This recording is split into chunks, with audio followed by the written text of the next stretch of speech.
वो अब खुलेआम एक जंग में बदल चुका है। क्या ये एक वर्ल्ड वॉर 3 की शुरुआत हो सकती है? और ईरान वहां पे न्यूक्लियर बनाने की कोशिश कर रहा था। हमारे देश की सोवरेनिटी पर डायरेक्ट वॉर है। एक ऐसा मैसेज था, ये अब एक खुला युद्ध है। इन दोनों के चक्कर में 24/7 इन लोगों के स्ट्राइक्स चल रहे थे। इसका कितना नुकसान हुआ और कौन से सिटीज में क्या क्या नुकसान हुआ उस चीज के बारे में। तो ईरान में ऐसा क्या हुआ है, कौन से ऐसे नुकसान पाए गए हैं,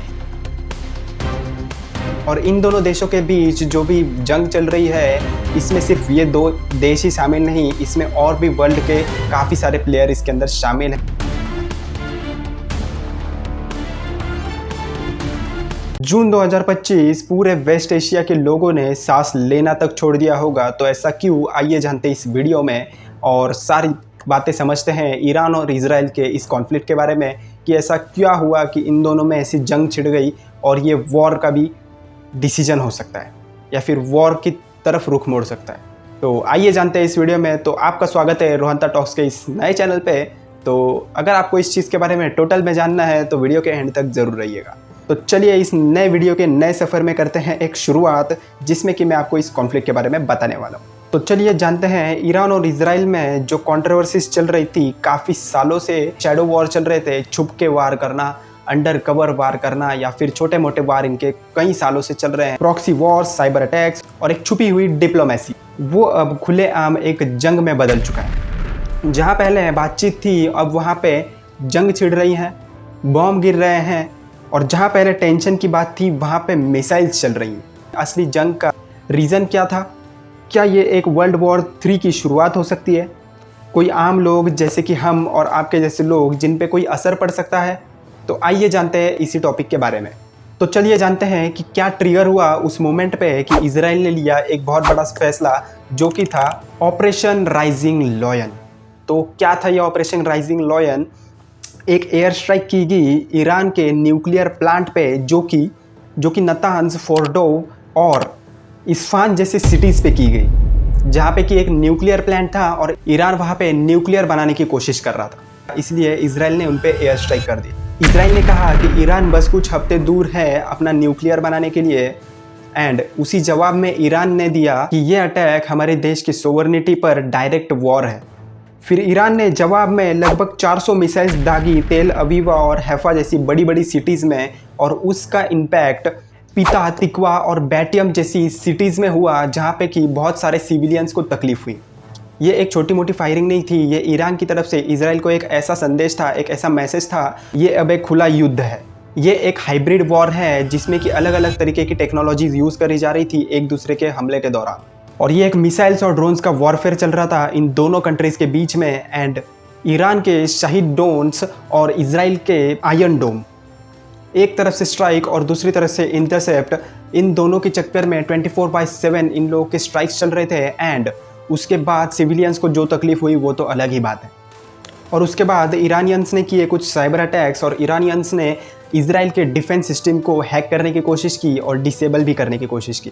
उसके बाद जवाबी में इजराइल ने भी ईरान के न्यूक्लियर प्लांट को फुल्ली डिसेबल करने की पूरी कोशिश की गई। उसके बाद असैसिनेशन होता है। इजराइल ने ईरान के एक टॉप कमांडर हुसैन सलामी को टारगेट किया, और ये सिर्फ एक फिजिकल लॉस नहीं, मेंटली वॉरफेयर भी है। और प्रॉक्सी एक्टिवेशन का भी एक खतरा है, जो कि हजबुल्ला और हमास, जो कि अभी शांत है, लेकिन जैसे ही उन्हें सिग्नल मिलता है तो वहाँ पे बैटलफील्ड फुल्ली क्राउडेड हो जाएगा। अब बात करते हैं इजराइल को इस चीज़ का कितना नुकसान हुआ और कौन से सिटीज़ में क्या क्या नुकसान हुआ उस चीज़ के बारे में। इजराइल के तेल अवीवा में काफ़ी सारी बिल्डिंग्स मिसाइल की वजह से गिर गई और बहुत सारे लोग इंजर्ड हो गए। और हैफा जैसे बड़े से पोर्ट एरिया पर काफ़ी ज़्यादा अटैक्स हुए, जिसके वजह से ट्रांसपोर्ट और इकोनॉमी, इन दोनों चीज़ों पे बहुत ही तगड़ा अफेक्ट हुआ है। और अब बात करते हैं इजराइल ने जो अटैक्स किए थे ईरान के ऊपर, तो ईरान में ऐसा क्या हुआ है, कौन से ऐसे नुकसान पाए गए हैं और कौन से सिटीज़ में पाए गए हैं, आइए जानते हैं। ईरान के नतांज और फोर्डोव में पूरे न्यूक्लियर प्लांट को तबाह कर दिया गया है इजराइल के द्वारा, और तेहरान में स्मोक्स और एयर स्ट्राइक्स की वजह से लॉकडाउन का ऐलान कर दिया गया है। और इन दोनों देशों के बीच जो भी जंग चल रही है इसमें सिर्फ ये 2 देश ही शामिल नहीं, इसमें और भी वर्ल्ड के काफ़ी सारे प्लेयर इसके अंदर शामिल है, मतलब काफ़ी सारी कंट्रीज़ इसके अंदर शामिल है। तो आइए जानते हैं कौन सी वो कंट्रीज़ है और किस कंट्री की क्या राय है इस वॉर के बारे में। और यूएसए इजराइल को ओपनली सपोर्ट कर रहा है इन सारी चीज़ों के बारे में। और रशिया का ये कहना है कि इजराइल ने रेड लाइन को क्रॉस कर दिया है और इजराइल अपनी हदें पार कर रहा है खुद से अटैक करके। चीन ने भी मीडिएशन की ऑफ़र की है, लेकिन फायर अभी फुल्ली स्प्रेड हो चुका है। सऊदी अरेबिया और यूएई ईरान के साथ है पब्लिकली, लेकिन वीक ईरान का मतलब है उनके लिए कम कंपटीशन, उनके लिए मार्केट में कंपटीशन बहुत ही कम हो जाएगी इसके तहत। इसीलिए यूएई और सऊदी अरेबिया इस चीज़ से काफ़ी खुश नज़र आ रहा है। क्या अभी आपको लगता है कि फुल वॉर पॉसिबल है? तो चलिए मैं आपको इसे एक समझाने की कोशिश करता हूँ कि ये फुल वॉर किस तरह से पॉसिबल होगा और किस तरह से इसे रोका जा सकता है। सोचो अगर हिजबुल्ला 5000 रॉकेट्स फायर कर दे इजराइल के ऊपर तो क्या हो सकता है। इसके पास आयरन डोम्स भी उसके साथ कोलैप्स हो सकते हैं और तेल अवीव जैसे बड़े सिटी पर एक इमरजेंसी लग सकती है। इसके तहत इकोनॉमी क्रैश कर जाएगी और मेंटल हेल्थ पे इसका काफ़ी सारा असर पड़ सकता है। और अगर इसमें सीरिया भी ऐड हो जाए तो भाई ये एक सिर्फ मिडल ईस्ट का वॉर नहीं रहेगा, ये एक वर्ल्ड वॉर बन जाएगा। तो चलिए जानते हैं कि इसका आपकी लाइफ पे क्या असर पड़ने वाला है और इसके क्या एडवांटेज है और क्या डिसएडवांटेज है। तो ये सारे आपको फेस करने पड़ सकते हैं। तो आइए जानते हैं इसके भी बारे में। आप लोग ये सोचते होंगे कि मुझे क्या फ़र्क पड़ता है। फ़र्क पड़ता है और बहुत ज़्यादा पड़ता है। तो क्यों पड़ता है, तो आइए जानते हैं इस वीडियो में। ईरान के ऑयल रिफाइनरीज कमज़ोर होने के बाद, मतलब अटैक होने के बाद काफ़ी गिर चुकी हैं और पेट्रोल का 130 रुपये होने का चांसेस बहुत ज़्यादा हो चुका है।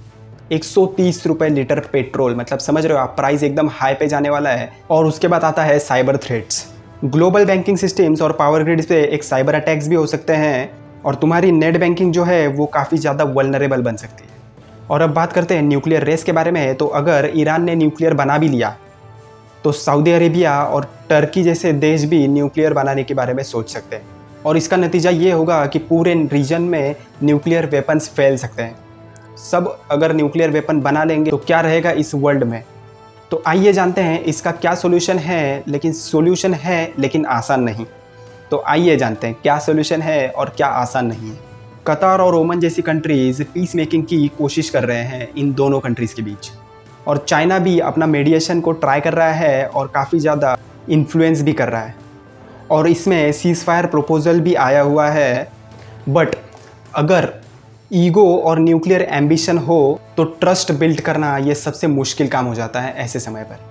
तो इस मामले में आपको तो सब समझ ही गया होगा कि क्या है ईरान और इजराइल की कॉन्फ्लिक्ट और क्यों हो रहा है इतना बड़ा वॉर और वॉर होने के क्या चांसेस हैं। ये सब तो आपको मैंने अपने वीडियो में समझा ही दिया है। बाकी आप लोग कमेंट करके बताओ कि आप लोगों की क्या राय है, तो मैं अपने फाइनल थॉट्स आप तक पहुँचाता हूँ। उससे पहले कि अपने चैनल को कर लो सब्सक्राइब, बेल आइकन को कर लो क्लिक और नोटिफिकेशन को ऑल पे सेट कर दो, जिससे कि आपको सारी हमारी वीडियोज़ की नोटिफिकेशन आती रहे।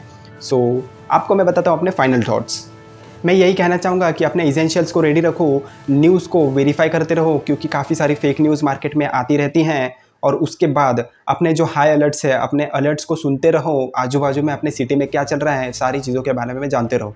और अगर आप इस दुनिया से बाकी दुनिया में हो, किसी ऐसे जगह पे हो जहाँ पे कि आपको कुछ फ़र्क नहीं पड़ने वाला है, तो आपको एक चीज़ का फ़ायदा भी हो सकता है। तो चलिए जानते हैं उस फ़ायदे के बारे में। और ऑयल और मार्केट प्राइसेस पे एक नज़र रखो, जिससे कि आपको शेयर मार्केट में आप काफ़ी ज़्यादा मुनाफा कमा पाओ। और दूसरी बात, इन्वेस्टमेंट को डाइवर्सिफाई कर लो, जितना जल्द हो सके उतना जल्द कर लो। और इन सारी न्यूज़ के ऊपर ध्यान रखो, अगर अच्छी न्यूज़ हुई तो आप ही के काम की।